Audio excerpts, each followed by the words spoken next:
Shiba Inu coin team चाहती है कि उनका मीम प्रोजेक्ट दुनिया का बड़ा फेमस और बिगेस्ट मीम प्रोजेक्ट हो, यानी कि कोई भी इसके मुकाबले में ना हो। और इससे पहले ये मुकाबला डॉज कॉइन के साथ शिबा इनु कॉइन कर चुका है, जिसमें उसने बीट किया था रैंकिंग के अंदर एंड मार्केट कैप के अंदर भी डॉज कॉइन को। और 49 बिलियन डॉलर की market cap Shiba Inu coin ने सेट की थी इन 2021। ये बहुत बड़ा टाइम था, बहुत बड़ा मोमेंट था, जिस वक्त वर्ल्ड की मीडिया, ठीक है, और बड़ी मीडिया चैनल्स कवरेज दे रही थी शिबा इनु कॉइन को। और यहाँ पर कोई प्रमोशन नहीं शिबा इनु कॉइन की तरफ से और उनकी टीम की तरफ से कोई पैसा नहीं लगाया गया प्रमोशन के ऊपर, बल्कि खुद ब खुद ये जब प्रोजेक्ट वायरल हुआ, पब्लिक ने इसके अंदर पैसा लगाया, इसके ट्रस्ट को जो है वो अडॉप्ट किया, तो भाई साहब लोगों ने यहाँ पर, मैं कहता हूँ कि क्या ही माहौल बना दिया कि 49 बिलियन डॉलर की मार्केट कैप सेट कर दी इन शिबा इनु कॉइन। उसके बाद लोगों ने बीच में से पैसा निकाला भी और ज़बरदस्त यहाँ से पैसा निकाला, और उसके बाद अभी तक पब्लिक इसके साथ एंगेज है। और ये जाहिर सी बात है, सब प्रोजेक्ट्स के साथ होता है, ये सिर्फ शिबा इनु कॉइन नहीं है, लोग बाकी प्रोजेक्ट्स के अंदर भी सेम जो है वो यही चीज़ें करते हैं। कुछ लोगों का टारगेट जो है वो लॉन्ग टर्म के लिए होता है, कुछ लोगों का टारगेट शॉर्ट टर्म के लिए होता है, और कुछ सिर्फ और सिर्फ मार्केट के अंदर जो है वो सपोर्ट एरिया के अंदर परचेजिंग करते हैं, और जब देखते हैं कि मार्केट में अच्छा प्रॉफिट आ गया तो वो एग्जिट ले लेते हैं। तो ये स्ट्रेटजीज लेकर पब्लिक जो है वो क्रिप्टो मार्केट में जो है वो परफॉर्म करती है। तो यहाँ पर हम लोगों को ये नहीं सोचना चाहिए कि भाई साहब ये प्रोजेक्ट कल ख़त्म हो जाएगा, ये हो जाएगा, वो हो जाएगा। नहीं भाई साहब, यहाँ पर ये स्ट्रेटजी रखनी चाहिए कि ये प्रोजेक्ट मुझे कब, कितना और किस लिहाज से पैसा देगा, ठीक है, और मुझे किस तरीके को अपनाना चाहिए कि मुझे जो है वो इसमें से पैसा निकाल कर एग्जिट ले लेना चाहिए। यहाँ पर हमारे पास बहुत सारे तरीके हैं, ठीक है। शिबा इनु कॉइन हो या कोई भी प्रोजेक्ट हो, मैंने आप लोगों को एक चीज़ हमेशा बताई है कि भाई साहब कभी भी अपने प्रोजेक्ट को 100% सेल मत करें। जब भी आप लोग प्रॉफिट में खुद को देखें, 50% कॉइन्स में इसमें सेल कर दें या 25% सेल कर दें, ठीक है।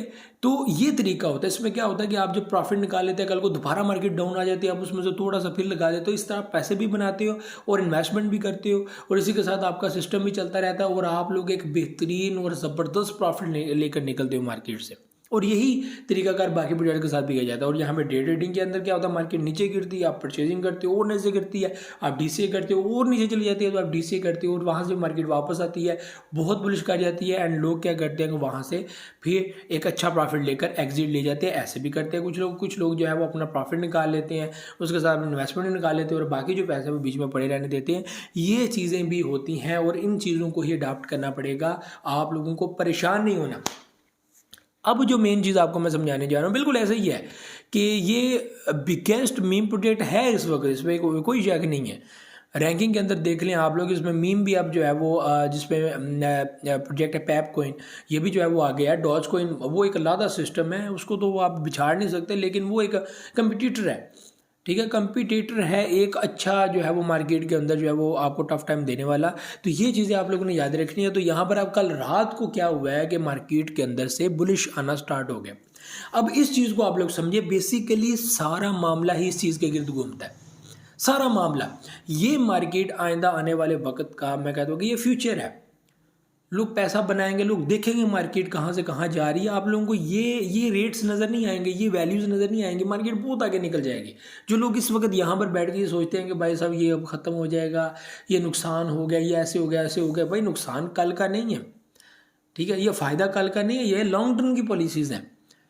आप लोग अगर यहाँ पर नुकसान में आ भी गए हैं तो आप वेट कर सकते हैं, इसमें दूसरी कोई जो है वो मैं कहता हूँ कि बात नहीं है। सिर्फ वेट करना है, वेट करेंगे आप प्रॉफिट में आ जाएंगे, इसका कोई दूसरा निचोड़ नहीं है, यही इसका हल है, ठीक है। तो ये आपके पास तरीकाकार है। आप मार्केट को ये नहीं कर सकते कि भाई साहब ये ऐसे हो जाएगा, ये ऐसे हो जाएगा, ये ख़त्म हो जाएगा, ऐसे होता। हाँ फिलहाल ये एक रिस्क है, ये एक माइंडसेट है कि हाँ भाई साहब ये नुकसान हो सकता है, क्योंकि जाहिर सी बात है कुछ भी लीगल नहीं है, और अमेरिका जब इसके ऊपर प्रॉपर एक्शन लेगा तो हमें पता चल जाएगा कि मार्केट अब कैसे मूव करी, कौन कौन से प्रोजेक्ट्स एतमाद वाले हैं, ट्रस्ट वाले हैं, हम लोग इसके अंदर जो है वो ट्रेड मार सकते हैं, ट्रेड कर सकते हैं। तो ये चीज़ें आप लोगों को याद रखना पड़ेंगी। अब कल रात को क्या हुआ है कि जब अचानक से जो है वो बुलिश आ गया मार्केट के अंदर, वो उसकी वजह ये थी कि अमेरिका ने ऐसा किया है कि चाइना और अमेरिका का मसला अभी भी चल रहा है। उसकी वजह से क्या हो रहा है कि चाइना की जो मार्केट है वो क्रैश कर रही है, लोग इन्वेस्टर जो हैं वहाँ से पैसा निकाल रहे हैं, ठीक है, क्योंकि जवाब में उन्होंने अब जो न्यूज़ आई है कि 85% टैरिफ जो है वो ऐड कर दिया है चाइना की तरफ से भी, यानी कि उन्होंने 104% लगाया था, अब इन्होंने 85% और जो है वो लगा दी। और वो कह रहे थे कि भाई साहब खुद को नॉर्मल करें, और अमेरिका कह रहा है आप खुद को नॉर्मल करें, ऐसे हमारे आगे जो है वो खड़े होने की, हमारे सामने जुर्रत करने की आपको हिम्मत कैसे हुई है, ये चीज़ नहीं करनी है आपने, बल्कि नॉर्मल रहें, हमारे साथ आके बात करें, आगे कहें कि भाई साहब मेहरबानी है आपकी कि ऐसा। और मैं तो ट्रम्प की तकरीर सुन रहा था स्पीच, तो उसमें वो कह रहा था कि भाई साहब हमें तो फ़ोन्स आए हैं कि आप इसके ऊपर बात कर लें, हमारे साथ जो है वो डील कर लें। वो बड़े जो है वो इस तरह का होता है ना कि रिक्वेस्ट करना या लाचार हो जाता है बंदा। तो डिफरेंट कंट्रीज़ ने जो है वो यहाँ पर 90 दिन के लिए अपने टैरिफ को जो है वो मुअत्तल करवा लिया है। ये जो है वो एक पॉजिटिव न्यूज़ थी जिसकी वजह से मार्केट के अंदर एक बुलिश आया, उछाल आया, मार्केट के अंदर पॉजिटिविटी देखने को मिली है। इससे ट्रम्प को भी अंदाज़ा लगा लेना चाहिए कि अब हुआ क्या आया कि उसने जब टैरिफ को मुअत्तल किया, मार्केट बुलिश कर गई। अब वो इसको कायम रहने देता तो मार्केट उधर ही रहती, मज़ीद टैरिफ लगा देता और मार्केट नीचे जाती। यानी कि अभी ट्रम्प को ये समझ नहीं आ रहा है कि हालात कैसे बन सकते हैं या क्या हो सकते हैं। ज़ाहिर सी बात है कि न्यूज़ बेस इकॉनमी जो है वो सारा सिस्टम है कि अच्छी न्यूज़ जो है वो मार्केट को उठा देती है और बुरी न्यूज़ मार्केट को गिरा देती है।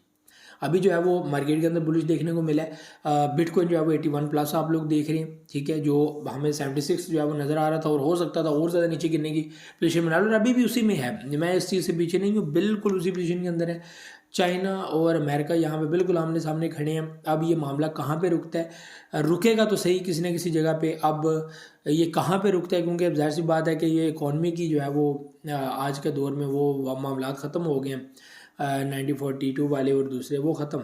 अब जो है वो मामला आगे बढ़ चुके हैं, ठीक है। तो अब जो है वो आप माशी तौर पर किसी को नुकसान पहुंचाना चाहे तो पहुंचा सकते हैं, क्योंकि जाहिर सी बात है कि रिज़र्व इकट्ठे करने वाली यहाँ पर बात है, और यहाँ पर क्रिप्टो भी एक रिज़र्व ही है। और ये तो ट्रम्प कह चुके हैं कि दुनिया में सबसे ज़्यादा क्रिप्टो का रिज़र्व रखने वाला जो है वो अमेरिका होगा। तो ये आप इससे अंदाज़ा लगा लें कि आइंदा बैंक्स क्या करने जा रहे हैं, दुनिया क्या करने जा रही है क्रिप्टो को लेकर। तो ये मत सोचे कि आपके पास जो वैलेट पड़े हुए हैं या आपने कॉइन्स खरीदे हुए हैं ये नुकसान में जाएंगे, ऐसे हो जाएगा, हो जाएगा, नहीं। अच्छी अच्छी न्यूज़ के साथ ही आप लोगों के प्रोजेक्ट्स प्रॉफिट में आना स्टार्ट हो जाएंगे। लीगल या नॉन लीगल जो है वो तो बात की बात है। तो ये जो है वो आप लोगों ने देखना है। शिबा इनू कॉइन जो है वो एक अच्छा प्रोजेक्ट है और इनकी टीम की सोच है कि उसको वर्ल्ड बिगेस्ट कॉइन बनाना है, लेकिन मैं समझता हूँ कि मेन नेट के ऊपर काम करना पड़ेगा, ठीक है। ये सोच बिल्कुल ठीक है, लेकिन मेन नेट भी है, सप्लाई को चेंज करना है, ये सारा कुछ करना पड़ेगा। तो अगर दुनिया इसको एक्सेप्ट कर लेती है तो भाई साहब फिर तो हमारे नहीं आने हैं। तो ये व्यूअर्स चीज़ें थी, उम्मीद आप लोग चीज़ समझेंगे। मुझे दे इजाज़त, और चैनल को सब्सक्राइब करना मत भूलिएगा। बहुत सारे लोग बगैर सब्सक्राइब को चैनल को देखते हैं। तो अगर आप लोग कंटेंट को पसंद करते हैं, न्यूज़ अपडेट जो आप लोगों के साथ शेयर करता हूँ, अगर आपको पसंद है तो ज़रूर जो है वो ज्वाइन करें। तो ये भी चीज़ें मुझे दी जाए, दुआ में करिएगा। अल्लाह हाफ़िज़।